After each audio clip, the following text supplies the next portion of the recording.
অতি প্রমোদিত হয়। সেই গৌর নিত্যানন্দের নাম গ্রহণ করলে যে জীব সহজে অনায়াসে অতি শীঘ্র ভবসমুদ্র পার হয়ে যাবে।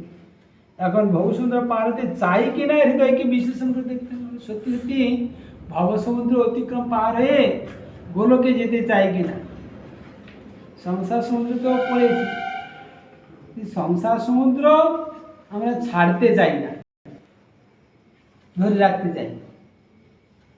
এটাই বিবেচ্য। আমরা যদি সেই গৌরপ্রেমের ভিখারি হই, কাঙাল হই, আমাদের যদি পিপাসা থাকে, আমরা সেই গৌরপ্রেম রাজ্যে যাবই যাব। সংকল্প থাকা চাই। যাদের সংকল্প আছে তারা সদ্গুরুদেবের শিক্ষা অনুসরণ করবে। কারণ এ যা আমরা করছি, দেহ মনের দ্বারা যা করছি সব সংসার বন্ধনের কার্য, সংসার মুক্তির কোনো কার্য নেই এর মধ্যে। দেহ মনের যত কার্য সব সেই সংসার বন্ধনের কার্য, আর স্বরূপ হয়ে যা কার্য সেটাই সংসার মুক্তি গোলকে যাওয়ার কার্য। কোনটা স্বরূপ আর কোনটা বিরূপ সেটা আমাদের ভালো করে অনুভব করতে হবে। ওই আমরা তো শ্রবণ কীর্তন করছি, হরিনাম করছি, গোলকে যেতে পারবো না? যার কথা তো যেতে হবে না। কারণ স্বরূপস্থ অর্থাৎ স্বরূপ অভিমানের সঙ্গে করছি না, দেহমানের অভিমানে করছি।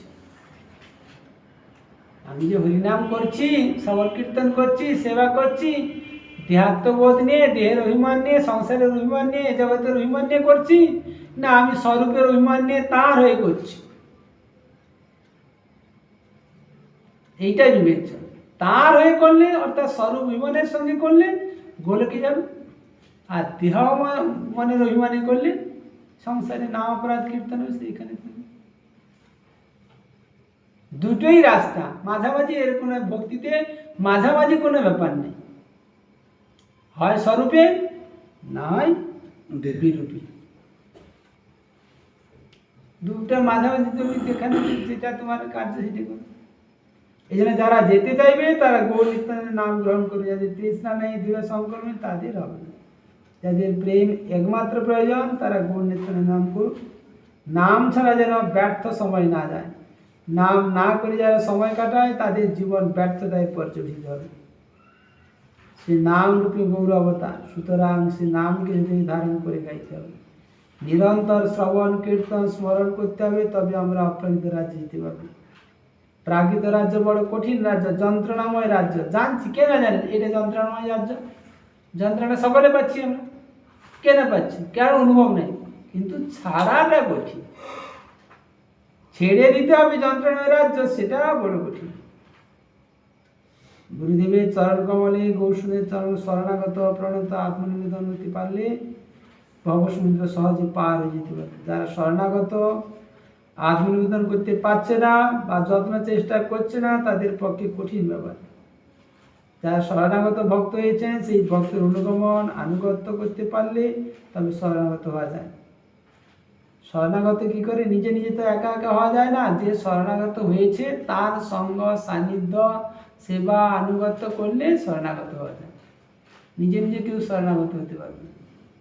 শরণাগত হতে হলে যে শরণাগত তার সঙ্গ প্রয়োজন। যেমন যে বক্তৃতা দিলে শরণাগত হওয়া যায় না, আর হরিনাম করলেও শরণাগত হওয়া যায় না। শরণাগত ভক্তির সঙ্গ দরকার, করুণা দরকার, আশীর্বাদ দরকার, তবে জীব শরণাগত হতে পারে। তবে যে আমার দিক থেকে শরণাগত হওয়ার জন্য যত্ন অধ্যবসায় থাকে। শরণাগত তিন প্রকার: কায়িক, বাচিক ও মানসিক শরণাগতি। আমরা কায়ের দ্বারা শরণাগতি সহজে করতে পারি বা বাক্যের দ্বারা শরণাগতি করতে পারি, কিন্তু মানসিক শরণাগত হওয়াটা কঠিন। মনটাকে দিতে পারি না, মনের আনুগত্য, মনটা তো সবচেয়ে ভালো। এই জন্য ষড়ঙ্গ শরণাগতি হইবে যাহা তাহার প্রার্থনা শুনে শ্রীনন্দ কুমার। শরণাগতি হয়ে গেলে তো ভগবান কথা শুনে শরণাপত্তি সর্বং সিদ্ধতি। শরণাগতি হয়ে গেলে সিদ্ধি লাভ হয়ে গেল। যে শরণাগত তার সিদ্ধি। শরণাগত কি লক্ষণ? এই 6টা লক্ষণ। কি কি লক্ষণ? দৈন্য, আত্মনিবেদন, গুপ্তিত্ব বরণ, অবশ্যরক্ষী কৃষ্ণ, বিশ্বাস বরণ, ভক্তির অনুকূল মাত্র কার্যের স্বীকার, ভক্তি প্রতিকূল ভাব বর্জন অঙ্গীকার। কোনটা হয়েছে? দৈন্য হয়েছে প্রথমে দিয়ে কাটা। দৈন্য আমরা যে মুখে দৈন্য কথা বলে থাকি সেটা প্রকৃত দৈন্য নয়, এটা মৌখিক। মৌখিক দৈন্যের কথা কোনো কাজে লাগবে না। একটু কিছু বাধা করলে পাস কোথায় গেল দৈন্য? দৈন্য থাকে মনে মনে, সে সঙ্গে সঙ্গে তার মনটাতে তো আসেনি, তার বাইরটা যদি বলছি মনে তো নাই, দেহ নেই, হবে না। তাহলে তো একটাই প্রথমটাই দৈন্য আত্মনিবেদন। দৈন্য থাকলে সে আত্মনিবেদন করবার জন্য, নিজেকে দেওয়ার জন্য সে যত্ন করবে।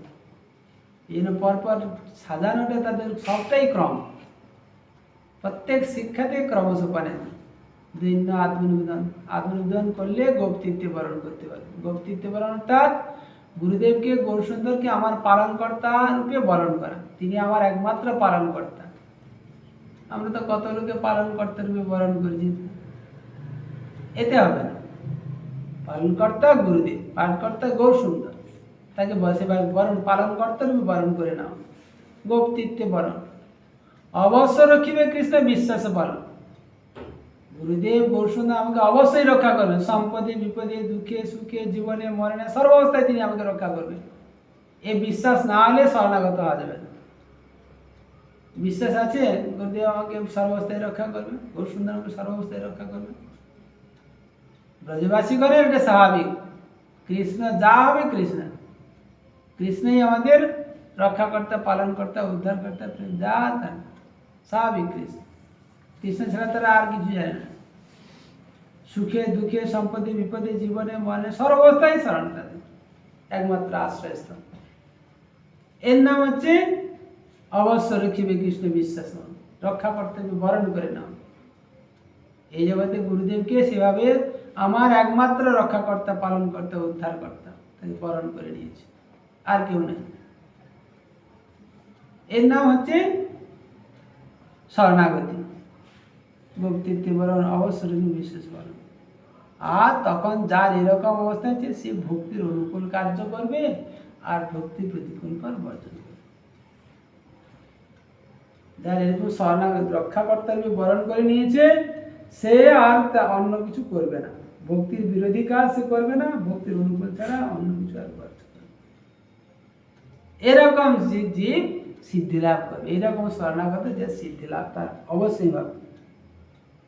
এই জন্য শরণাগতি আচরণ না হলে বাস্তব ফল ফলবে না। আমরা যদি শরণ জীবনে আচরণ করতে পারছি, আমরা হরিনাম করছি, শ্রবণ কীর্তন করছি, মঠে আছি, আমাদেরকে ত্যাগ, সংসার ত্যাগ করে এগুলো করতে পারছি, শরণাগত ভগবানের উপর নির্ভরতা এসেছে। ভগবান আমাকে সর্বস্থায়ীতে পালন করবে, রক্ষা করবে, বিশ্বাস এসেছে, আসেনি। শরণাগত দিকে এটা অলৌকিক প্রেম। এই প্রেম লাভ করতে হলে এরকম শরণাগতি দরকার। শরণাগতি হলে এই প্রেম উদিত হয়ে যায়। প্রেম আমরা জগতে দেখছি তা নয়। এই জগতে যে প্রেম, এটা কাম, এটা কোনো, এখানে কোনো প্রেমের গন্ধ নাই। আজ আছে, কালকে দুদিন পরে আর প্রেম ছুটে গেল। এক্ষুনি ভালোবাসছে, এক্ষুনি ভালোবাসতে পারছে না। প্রেম আছে, কত প্রেম দেখলাম, কত প্রেম ঘনিষ্ঠতা, কিন্তু প্রেম নেই। সব স্বার্থ, সমস্ত কাম। স্বার্থ মানে কাম। কিন্তু যেখানে প্রেম, একবার প্রেম মানে সেখানে আর ছাড়াছাড়ি কোনো ব্যাপার নেই, নিত্য সেটা, একে বলে প্রেম। আর যেখানে ছাড়াছাড়ি হয়ে যায় দুদিন পরে, আজকে ভালোবাসে কালকে ভালোবাসতে পারছে না, সেটা দেহ মনের সম্বন্ধ। দেহ মনের স্বার্থ পূরণ হইলো তো প্রেম, দেহ মনের স্বার্থ পূরণ হলো না, সেখানে প্রেম ছুটে গেল, প্রেম আর করতে পারলো না, থাকলো না। একে প্রেম বলে না, একে কাম বলে। এগুলো স্বার্থপূর্ণ। এরা জড় জগতে যত দেখছি আমরা, প্রেম বলে যত কথা বলছি আর দেখছি, সমস্তই কাম, স্বার্থ। একটু প্রেমের গন্ধই পর্যন্ত, তাই নিত্য কোনোটাই নিত্য নেই, থাকছে জীবন, সারা জীবন তো দূরের কথা, কয়েক মুহূর্ত থাকছে আবার তা ভেঙে যাচ্ছে। জগতের লোক এটাই বুঝি যে প্রেমটাই প্রেম না কাম। প্রেম নাম শুনি তা প্রেম নয়, তা কাম। প্রেম বলি জড় জগতে প্রেম বলে থাকি, কিন্তু সে প্রেম না, সেটা কাম, সেটা স্বার্থের জন্য, দেহ মনের সুখে সুখে। অতএব কাম প্রেমে বহুত অন্তর, কাম অন্ধতম, প্রেম নির্মল ভাস্কর। কাম অন্ধকার, তার ভবিষ্যৎ কিছু নাই, কিন্তু প্রেম নির্মল, স্বচ্ছ, নিত্য। কামে শান্তি নাই, আনন্দ নেই, কেবল দুঃখ, চির দুঃখ। কিন্তু প্রেমে চির শান্তি, চির আনন্দ, চির প্রেমের প্লাবন, আনন্দের দিলুদ। সেখানে নিরানন্দের কোনো স্পর্শ নেই। এই জগৎটা কেবল দুঃখময়, যন্ত্রণাময়। যেটুকু আমরা আনন্দ সুখ বলে প্রতিভাত হয়, তাও ক্ষণিক সুখ, পরিণামে চির দুঃখ। এই জগতে বিন্দুমাত্র সুখ নেই। জগতের লোক যে সুখের পিছনে ছুটছে, তা কেবল মায়া, মরিচিকা মাত্র। একটু পরে জলে একটু কষ্ট করে তারপরে জল পাওয়া যাবে, জল আর নাই। সারা জীবন চলে গেলে সুখ, মানে এরপরে তো সুখ আসবে, এরপরে সুখ আসবে, সুখ আর আসছে না। সুখের পিছনে ছুটছে কেবল মায়া, মরিচিকা, সুখ আর পাচ্ছে না। মায়াময় পৃথিবীতে মরিচিকাকে সুখ, আনন্দ বলে মনে করে সকলের পিছনে ছুটছে, কিন্তু সুখ আর নেই।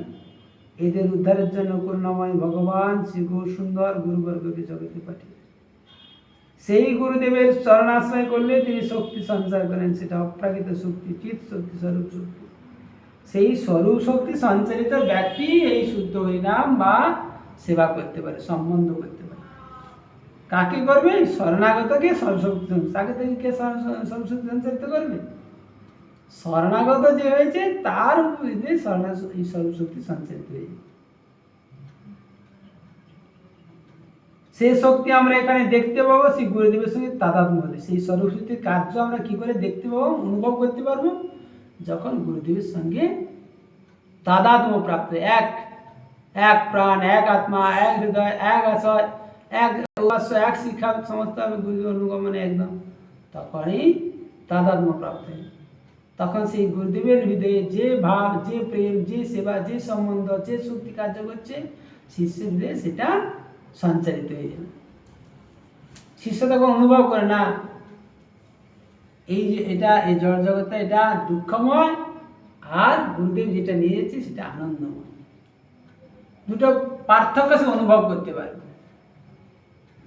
এইগুলো সব আচরণ করলে তখন গুরুদেবের শক্তির অনুভব হবে, না গুরুদেব সর্বশক্তির বিগ্রহ, এটা অনুভব না।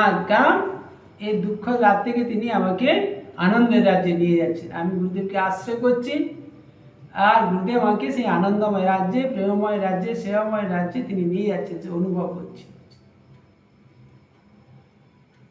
দুঃখ থেকে আমরা রক্ষা পাচ্ছি, অশান্তি থেকে আমরা রক্ষা পাচ্ছি। সেটা এখান থেকে শান্তির রাজ্যে, প্রেমের রাজ্যে আমি অগ্রসর হচ্ছি, এটা অনুভব হবে। গৌরকৃষ্ণ এখানে লীলা করে গোলক বৃন্দাবনে চলে গেছে, তাই অপ্রাকৃত আনন্দ আমাদের আকৃষ্ট করছে না। যত প্রাকৃত অনুভূতি কমবে, তত অপ্রাকৃত আনন্দ আকৃষ্ট করবে। এই জগতের এই দেহ মনের অনুভূতি বা জড়ের অনুভূতি বা জড় সুখের অনুভূতি, জড় কামনার অনুভূতি যত কমতে থাকবে এবং অপ্রাকৃত গুরুদেবের সঙ্গে যত সম্বন্ধ হবে, তত চেতনের অনুভূতি, আনন্দের অনুভূতি, অপ্রাকৃত অনুভূতি তখন আসতে থাকবে। এই দিকটা কমলে এই দিকটা বাড়বে। দেহ মনের আসক্তিটা আছে বলে এই জগতে টানটা আছে, দেহ মনটা ছেড়ে দিলে, অপ্রাকৃত জগতের প্রতি টান হলে, তখন সেদিকে সুখটা আসতে হবে, এটা ছুটতে হবে। কারণ এই দেহ মনেই মহাশত্রু, সেই আমাকে বাধা দিচ্ছে। অপ্রাকৃত আনন্দ লাভ করতে হলে দেহ মনের ঊর্ধ্বে উঠতে হবে। দেহ মনের ভূমিকায় থেকে অপ্রাকৃত আনন্দ, জড় আনন্দ লাভ করা যায়, কিন্তু অপ্রাকৃত আনন্দ স্পর্শ পাওয়া যায় না, একে অতিক্রম করতে হবে। সেটা করার কাজেই শরণাগত বা আত্মনিবেদন। আত্মনিবেদন শরণাগত না হলে কেউ জড় ভূমিকা বা দেহ মনকে অতিক্রম করতে পারবে। ওই জন্য আমরা গুরুপাদ পদ্মের কাছে এসে পাচ্ছি না কেন, জড়ের মধ্যে আছি কেন? এই দেহ মনকে অতিক্রম করতে পারছি না, শরণাগত বা আত্মনিবেদন করতে পারছি না গুরুদেবের চরণে। শরণাগত হলেই তো সেই সর্বশক্তিটা সঞ্চারিত হবে, তখন তো গুরুদেবের আনন্দটা, শক্তিটা আমরা অনুভব করতে পারবো। তার প্রেম, তার সেবা, শিক্ষা, আদর্শ সব অনুভব। অপ্রাকৃত আনন্দ আত্মা লাভ করে থাকি। অপূর্ব বৈষ্ণব তত্ত্ব আত্মার